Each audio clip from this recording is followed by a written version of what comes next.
ہم سفر entertainment and news میں خوش آمدید ویورز۔ آج کی ویڈیو میں ہم لائے ہیں آپ کے لیے نامور گلوکار محمد جمن کے حوالے سے دلچسپ معلومات۔ ویڈیو کو آخر تک ضرور دیکھیے گا اور اگر ویڈیو پسند آئے تو چینل کو سبسکرائب کیجیے گا، شکریہ۔ نامور گلوکار استاد محمد جمن 10 اکتوبر 1935 کو بلوچستان کے علاقے لس بیلا کے گاؤں کنڈ جھنگ میں حاجی احمد سقیرانی کے گھر پیدا ہوئے۔ یہ والد زمیندار تھے اور موسیقی سے بھی لگاؤ رکھتے تھے، جبکہ نانا سرندہ بجاتے تھے۔ محمد جمن نے بچپن میں اپنے نانا سے سرندے کی آواز سنی اور ان کے سروں میں محو ہو جاتے تھے۔ اسی ماحول میں انہوں نے ہوش سنبھالا اور موسیقی سے محبت پیدا کی۔ موسیقی کی باقاعدہ تربیت استاد نظر حسین سے حاصل کی، جو نامور گلوکارہ ملکہ ترنم نور جہاں کے بھی استاد تھے۔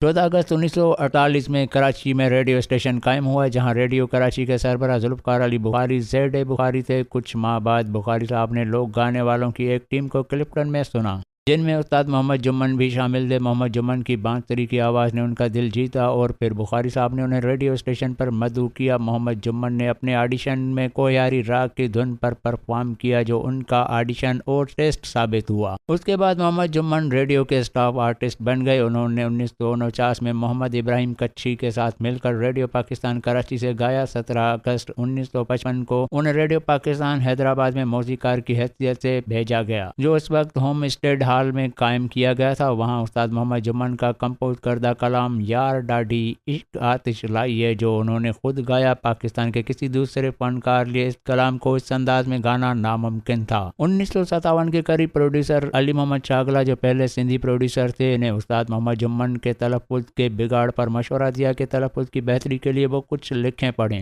جس پر استاد محمد جمن نے پڑھائی شروع کی اور تھوڑے ہی دنوں میں کچھ حد تک پڑھنا سیکھ لیا۔ اس کے بعد انہوں نے اپنے تلفظ میں بھی بہتری لائی۔